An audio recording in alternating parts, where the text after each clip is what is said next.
So, hello everyone. We are at the Coffee Festival 2025 at the Candy City Center, and with me now we have Madam Deputy High Commissioner, Australian High Commission. So, my first question is, Madam, what do you think about this Coffee Festival and overall this overnight?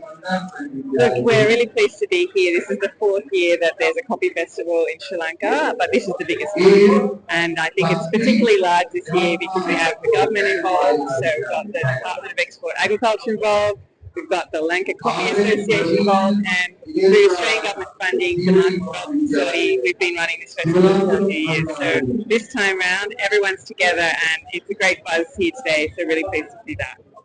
And we know Australia is our 11th largest export destination. So, and also we are importing stuff from Australia. So, what we can do as both nations to increase our trades between Sri Lanka and Australia?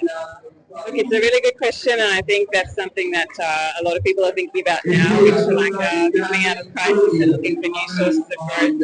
What can you export, and where can you have value addition? I think value addition in particular is important, and where you have unique products. So one thing that's wonderful about the coffee sector that we've been supporting over the last few years here is that you can actually market it as a specialty product. It's specialty Sri Lankan coffee, and it tastes fantastic, and it's also getting more recognition. So, for instance, we had Sri Lankan coffee at the Melbourne International Coffee Festival a few years ago, and it's really getting some brand recognition. So I think through products like that, you'll see more trade, you'll see more exports.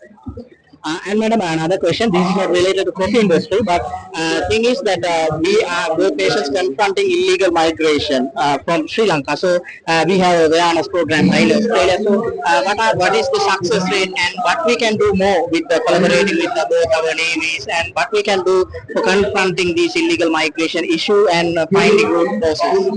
Look, I think when you talk of fighting root causes, I think the government of Sri Lanka is doing a wonderful job at the moment. It's really focused on improving the stability of the country and providing economic opportunities for people. So having seen where the country was in 2022, yes, you did have a crisis and you had a lot of outward migration, both legal and illegal migration.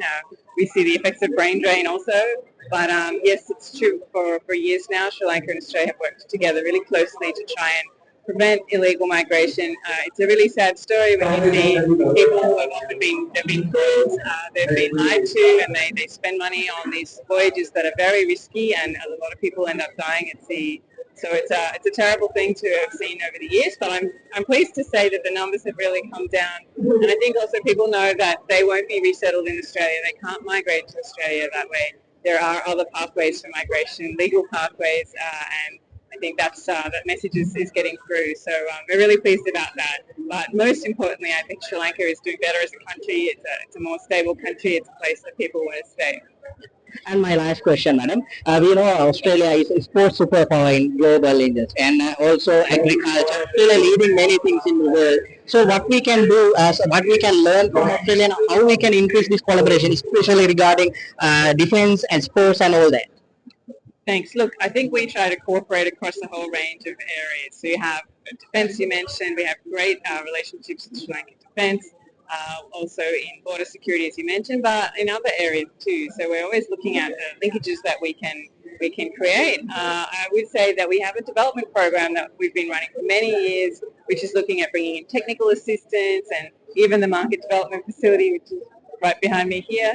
A lot of the work they do is looking at private sector potential and how to develop that. So we often bring in experts. They might be from the university sector, from the private sector, to try and help Sri Lanka in different ways. So we're always looking for opportunities to help our partners in Sri Lanka. I think we have quite a broad range of areas, but the relationship just keeps growing. So one thing I should say though is that the people-to-people links are probably the best part of it. My job here in representing the Australian government is so nice because I get to see the links between our two countries, and there's so many Sri Lankans in Australia, and a lot of Australians understand Sri Lanka better now, so that's probably the best part of it. Thank you.